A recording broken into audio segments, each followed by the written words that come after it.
What up, everybody? It's Grace on A Certain Perspective, and today I'm going to talk about a serious issue in our society right now, and quite frankly has always been an issue, and that would be related to the hashtag Black Lives Matter. So I'm guessing that some of you right now are kind of confused because I'm white, but I'm talking about the racial issue that is going on not only in our police force, but quite frankly in our daily lives. And even though there's discrimination from every race to every race, I think the one that's getting the most attention right now would be the ones of whites versus black. And I think that's because that's pretty much what our society has been built on lately. And so I'm just going to share my personal experience, my personal thoughts, and just show you how much this means to me and everybody else, because quite frankly it needs to be stopped. So here's the thing. For the past 5 years, I've had 2 sisters and 2 brothers, all beautiful, that are mixed. And that's because their dad was half white, half black, although quite frankly daddy looked white, and then their mom was black. And they're beautiful. They really are. They're gorgeous inside and out. They've got the best personalities. They're so fun to hang out with. And quite frankly, their color doesn't faze anything for me. And I got to meet them through their dad, who was my adopted dad. And he was my mom's fiance and everything. And the adoption wasn't official, but it was supposed to be pretty soon after him and my mom got married. Now, you guys are probably starting to notice that I'm using the word was and not is when I talk about my adopted dad. And that's because 2 years ago on Halloween 2012, he hung himself because he was blessed drunk, and he's always had depression issues. Now, my dad, he grew up in a black neighborhood with his white mom and his black dad, and he got teased a lot because he was one of the only mixed kids. And I guess I can kind of understand that because there is a lot of discrimination with both races, and it's a little weird, especially back in 1965 when he was born. And he was born in North Minneapolis, and that's always been a dangerous place, so it's not the best thing. And he was discriminated by his neighbors. His family would kind of pick on him, even his mom. And he moved out when he was 17, and he went to the army, and he was a really great soldier for a good 10 years. And then he came home, and he got married to his first wife, which is my sibling's mom. And she kind of, according to him, she kind of has some mental issues. And so eventually he left her, and then he went with his second wife, Linda, and she also had mental issues, but she was to the point that it was really dangerous. And quite frankly, when you see your lover go into that state, it kind of puts you down too. But he eventually left her too, and kind of dealt with it for a while. His depression was getting worse, and being that he was in the army, I mean, he's a man, and in the army you're not allowed to show your emotions technically, and same with society standards with guys. and so he's always been kind of hurt, but he felt like he had to hide it. And then he met my mom, and they were best friends from the start. I mean, literally, as soon as they started talking, they had this great conversation. Actually, if you read it, you could almost put it into a poem.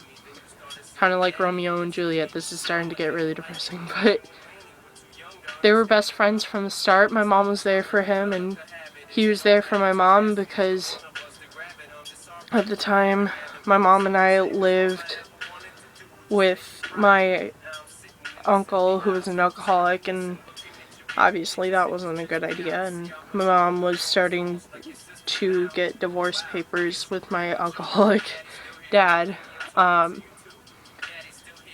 So they were there through everything together, and to them, for us, color wasn't really a problem. And he looked white, so people didn't really judge.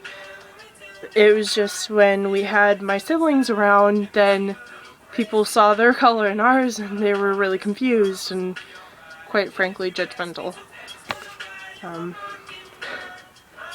And I remember seeing the stairs when I would walk. And when people found out that my adopted dad was half black and my siblings were mixed too, they also got really, really confused. And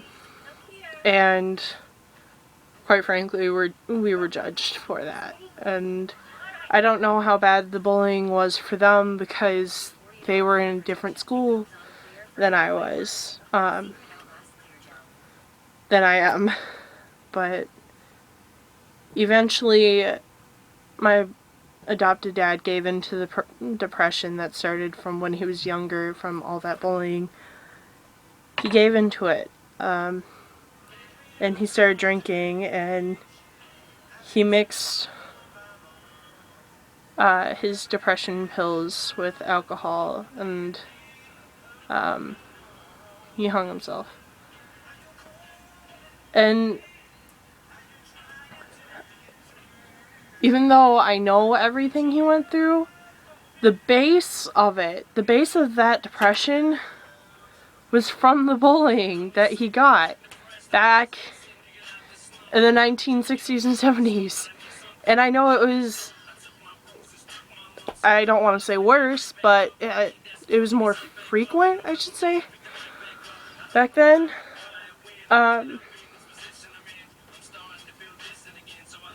And I just remember being teased because he died. And my school found out that I was Native too, and that wasn't such a big deal because the majority of the kids there were either African American, mixed, or Native. But it was weird to them because I look white, I'm Native, and my family's mixed. So I got picked on for that, and it was pretty bad. It drove me into depression too. And my brothers went through depression. I mean, we all did. But, I mean, to the point that we were starting to get worried about them. And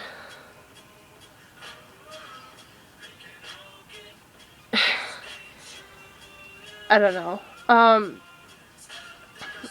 It's just crazy how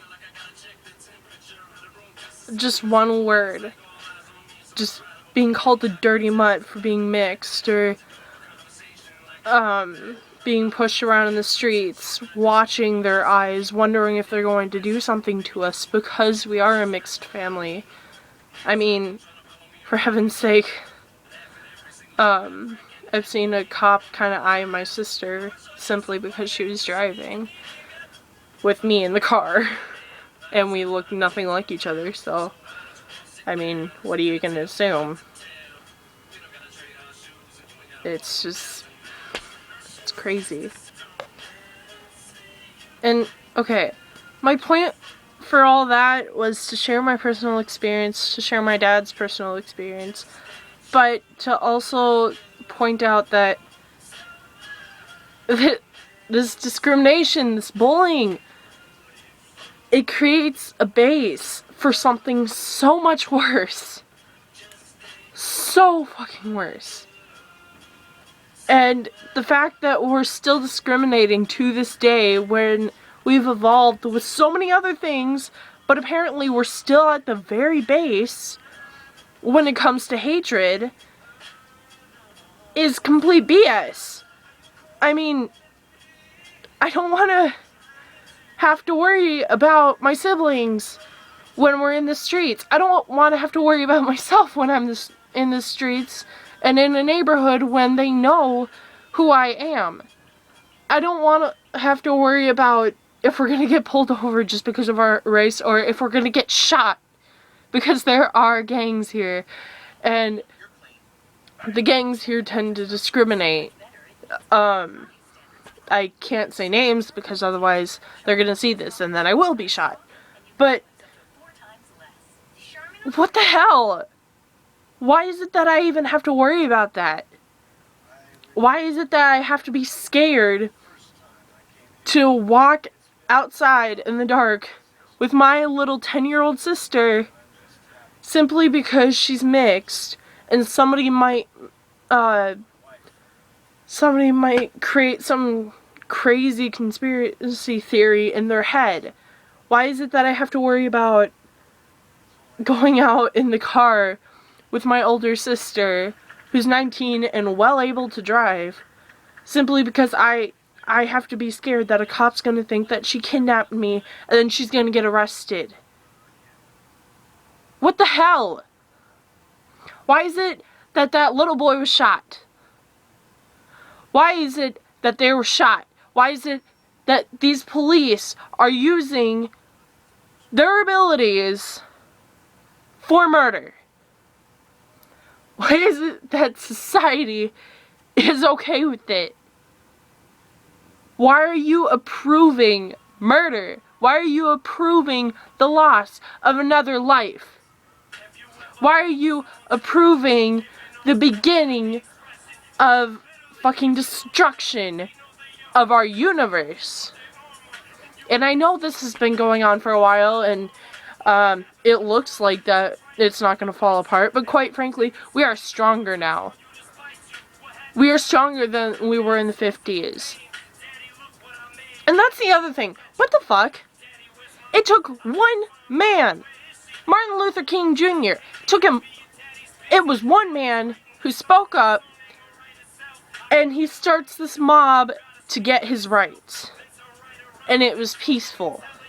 I mean, quite frankly, there were the other ones like Malcolm X, and